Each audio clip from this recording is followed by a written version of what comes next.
kalau itu hanya di mulut, tidak dibuktikan dalam kenyataan, Yesus bilang, sorry, saya tidak kenal. Walaupun kamu ngomong gitu, walaupun doa hebat-hebat, besar-besar, aku tidak mengenal kamu. Nah, saya sih kadang rasa begini ya, Yesus ini sudah setengah mati, orang berdoa demi namanya, kok tidak dikenal? Kenapa? Mungkin saja itu doa cuma di mulut, bukan dari hati. Saya kasih contoh doa yang dari hati yang bisa mengubah yang tidak mungkin menjadi mungkin.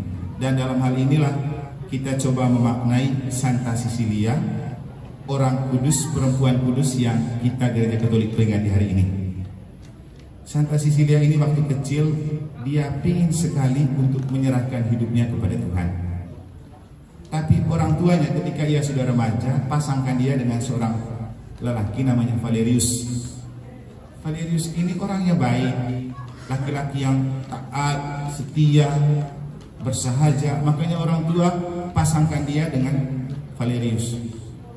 Dia tidak mau mengecewakan orang tuanya. Walaupun ia berpikir saya tidak boleh menikah, saya harus mengabdikan hidup untuk Tuhan. Tapi dia tidak mau mengecewakan orang tuanya, maka dia tetap, ya sudahlah, saya menikah dengan Valerius. Saat mereka menikah ke gereja, dia pergi dengan berdoa, dengan menyanyikan lagu-lagu rohani, dan ia punya keyakinan dalam hatinya bahwa kalaupun ia menikahi Valerius sebagai suami, ia pasti tidak akan bersetubuh dengan dia. Sudah, setelah mereka menikah, mereka dibawa kembali ke rumah untuk tidur bersama di kamar.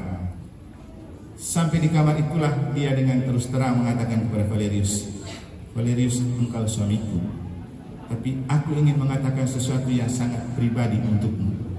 Apakah boleh saya menyampaikan dan engkau siap mendengarkan? Karena Valerius ini kan suami yang baik, silakan. Dia bilang, saya itu punya seorang malaikat yang jaga saya. Kalau kamu sampai menyentuh saya, nanti malaikatku marah. Tapi kalau tidak, nanti dia akan bantu kamu. Dia tanya, mana malaikatmu? Sudah, dia disuruh pergi ketemu seorang paus. Lalu terus dia berdoa. Dan ketika dia pulang bertemu dengan paus, karena dia bilang gini, kamu dibaptis dulu baru kamu tahu dan lihat itu malaikat. Dia pergi dibaptis oleh paus, dia terus berdoa ini Cecilianya, dan ketika dia pulang, dia melihat Valerius ini melihat Cecilia sedang berdoa dan didampingi oleh dua orang malaikat. Dia melihat sudah malaikat itu, dan itulah yang mengubah dia. Dia merasa bahwa ini ternyata bukan omong kosong. Lalu mereka tetap hidup sebagai suami istri dan tidak melakukan apa-apa, tapi mereka punya visi dan misi yang sama. Yang tertulis itu mereka rajin sekali membereskan jenazah-jenazah di kuburan-kuburan, membawa bunga, mendoakan. Dan ada banyak cerita lain lagi, tapi intinya bagaimana kekuatan doa itu bisa mengubah yang tidak mungkin menjadi mungkin. Itulah iman sejati. Bukan soal kita omong banyak tentang Tuhan. Dan apalagi kalau kita orang beriman, mulut hanya untuk memfitnah dan menghina orang, menghakimi orang, itu bukan tipe orang beriman sejati. Orang beriman sejati itu terus membawa segala sesuatu dalam doa. Nah, cerita kedua dari yang saya sharekan di grup info tadi. Paus dalam beberapa hari ini berbicara dan mengajak orang untuk jangan lupa berdoa, dan doa punya kekuatan yang sangat dahsyat. Dia bercerita tentang pengalamannya menjumpai seorang ayah yang pada malam itu ia ditelepon oleh dokter dari rumah sakit bahwa anak perempuan yang berumur 9 tahun sudah tidak bisa hidup lagi dan pasti akan mati malam itu. Apa yang dia buat? Malam itu juga dia pergi dengan bis dengan jarak 70 kilo pergi ke Gua Maria untuk berdoa di depan Bunda Maria.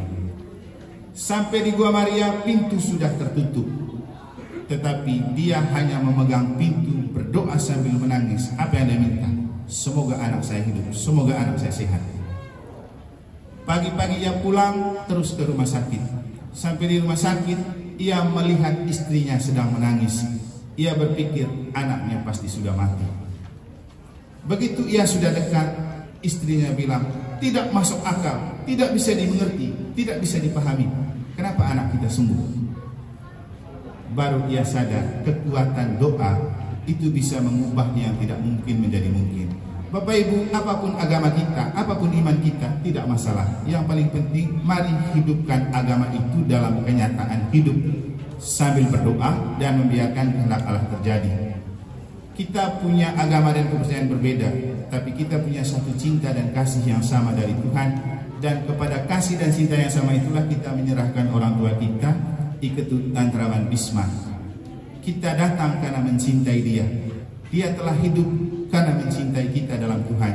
Maka tidak salah kalau pada saat ini juga kita dalam cinta yang satu dan sama bersama Pak Heri dan adiknya, kakaknya, serta seluruh keluarga dalam satu cinta berdoa untuk orang tua kita ini agar ia diterima dalam cinta abadi bersama Bapa di surga, dan di sana menjadi pendoa untuk anak-anak, istri, cucu, seluruh keluarga, dan kita semua yang mengambil bagian dalam kematiannya. Semoga Tuhan memberkati.